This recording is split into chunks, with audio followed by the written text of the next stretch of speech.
Welcome everybody to Top 10 Riffs and Tones of the Foo Fighters. I felt it was pretty appropriate that they just released their 10th studio album, so we're going to do a song from each album. First up, let's get into the gear. As you can see here, I have the LTD Deluxe 1000. I demoed this a while ago, and I played All My Life by Foo Fighters on that demo because it's just very reminiscent. Dave Grohl has been known to use the Firebird as well as Chris Shiflett, so it works really well with that. Also going to be using a PD Classic 30. And then I have a few pedals down here I'm going to be using. They're mainly kind of a clean distortion dynamic band, but I also do have a delay. So I'm going to be using the Fender Full Moon Distortion, and I'm going to be using a Boss DD3T, and then a loop station for a couple of their songs so you can hear both guitar parts.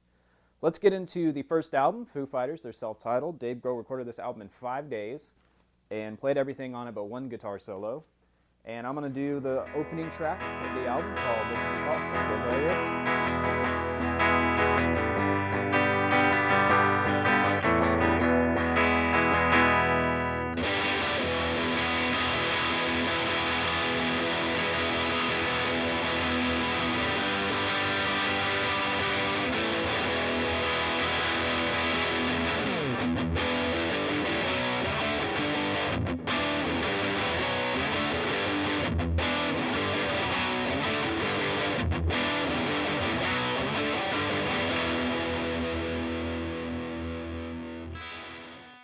So next up on the list is their 1997 album, The Color and the Shape.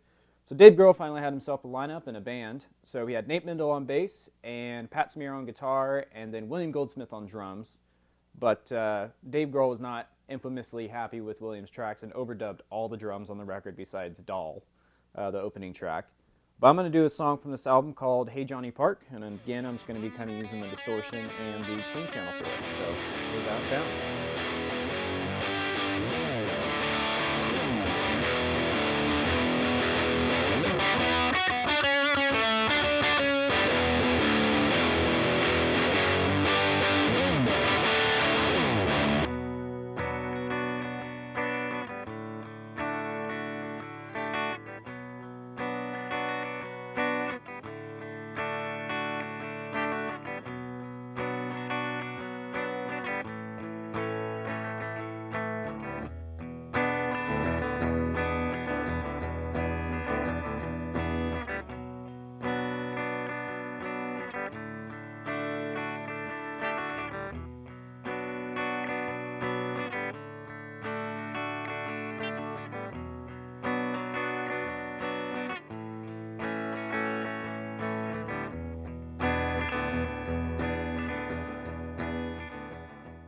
So their third album came out in 1999 titled There's Nothing Left to Lose. They recorded this album as a three-piece because the Foo Fighters are like Spinal Tap with their guitarist and they could never keep a guitarist around.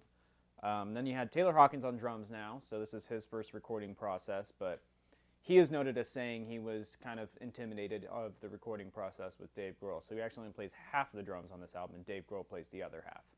So I'm going to do a song from this album called Aurora. I'm going to be using a DD3T delay.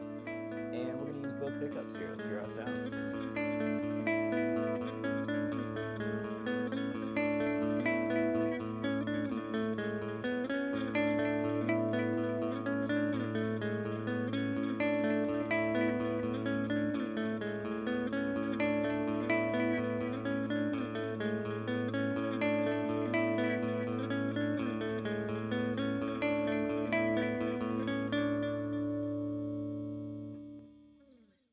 So the next album, One by One, came out in 2002, and this is the first album with Chris Shiflett on it, and Taylor Hawkins did play drums on this whole record. This was kind of the album that shot him up as a band in terms of hits, and then they came out with the song All My Life on this one. They also almost broke up as a band at this time. It was a really weird time. They recorded the whole record, and it sounded like garbage, so they decided to re-record it in about a week. And I'm going to do a song from it, the second song on the album. It's called Love.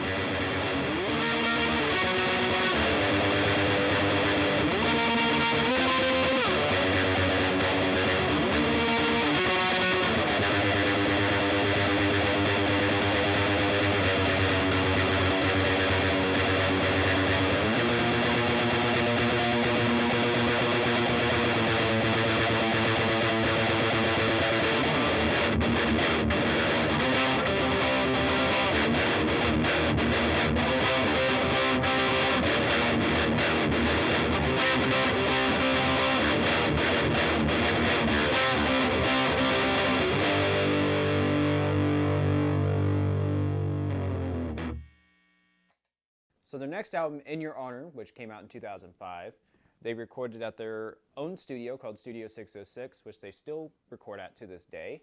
They were kind of building the studio at the time recording the album, so it was very bare bones in the building.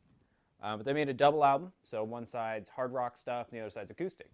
So I decided to do one of my favorite acoustic numbers off that one called Friend of a Friend. And Dave Grohl used a black Gibson. I'm using this black Talkmany here.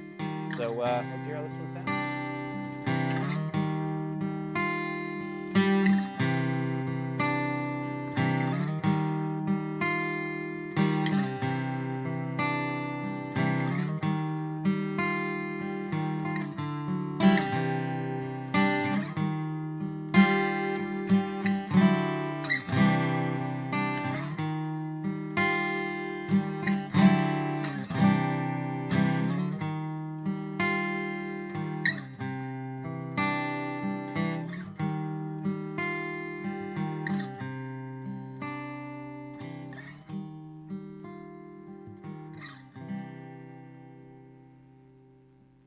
So their sixth studio album, Echo, Silence, Patience, and Grace, came out in 2006.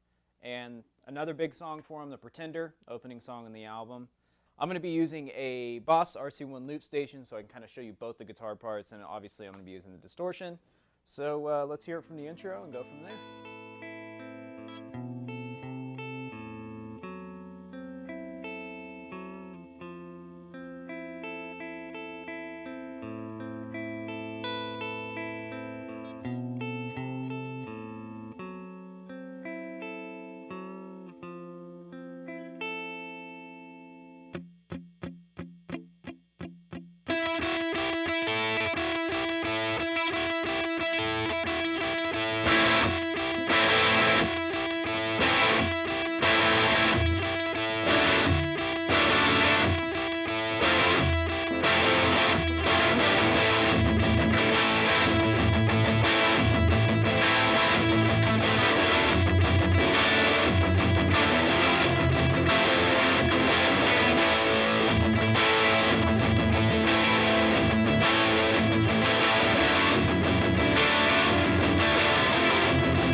So the next studio album, Wasting Light, which is my personal favorite, came out in 2011. Dave Grohl kind of decided that with Echo, Silence, Patience, and Grace, their last record was just a bit too perfect. So he decided, F it, I'm going to record on tape and record it in my garage. So he built a studio in his garage, recorded the whole album there, and Pat Smear came back in the band for this one too, so it's even better, more rockin'. Got that Germs taste, he's also in Nirvana, I love Pat Smear. So I'm going to be doing the opening track from that record as well, called Bridge Birding. I'm going to be using the loop station and some distortion, so let's hear how it sounds.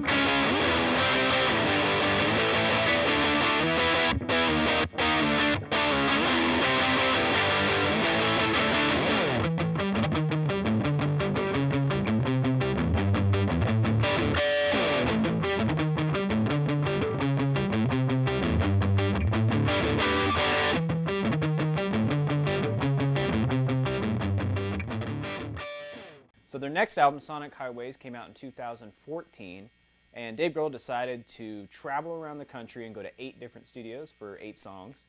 So this one I'm doing is called The Feast and the Famine, and they recorded this one in Washington, D.C., which is where Dave Grohl kind of grew up. So it's a little bit more punk rock, as it kind of calls back to some of the Washington, D.C. punk scene in the 80s. So let's see how it sounds.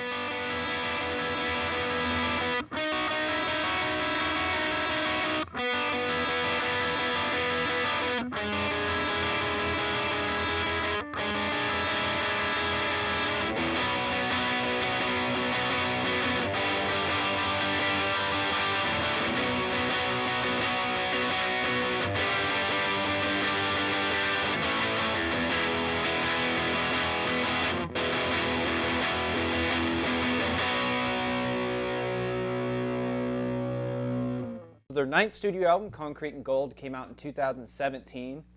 They veered away from producer Butch Vig, who they'd done Sonic Highways and Wasting Light with, and went to a pop producer named Greg Kurstin, who's in a band known as The Bird and the Bee.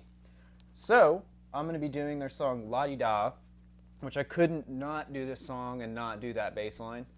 So I'm going to record the bass through a little PV Max over here, and then I'm using this LTD, as you can see here. And it's kind of a distorted tone, so I'm actually still using the Fender Full Moon distortion for it.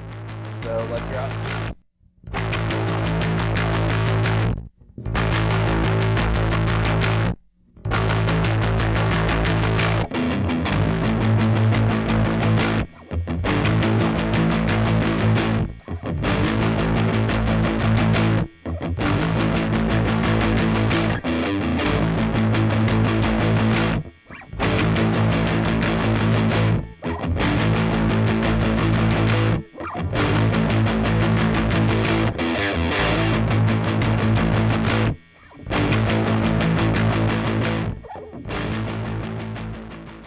So their latest album, Medicine at Midnight, came out at the very beginning of 2021, and it's their 10th studio album, and it's very dancey kind of vibe stuff.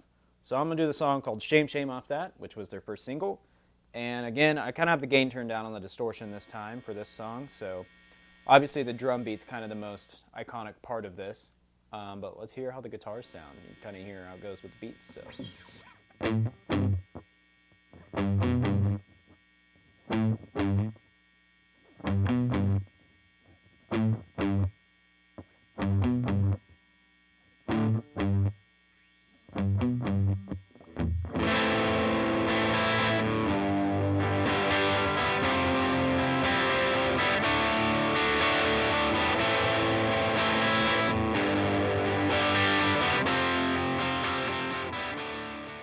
So let us know in the comments below what your favorite Foo Fighters song is, or album, or band member. Also, be sure to like and subscribe and turn on notifications for our YouTube page. Thanks for watching, and we'll see you soon.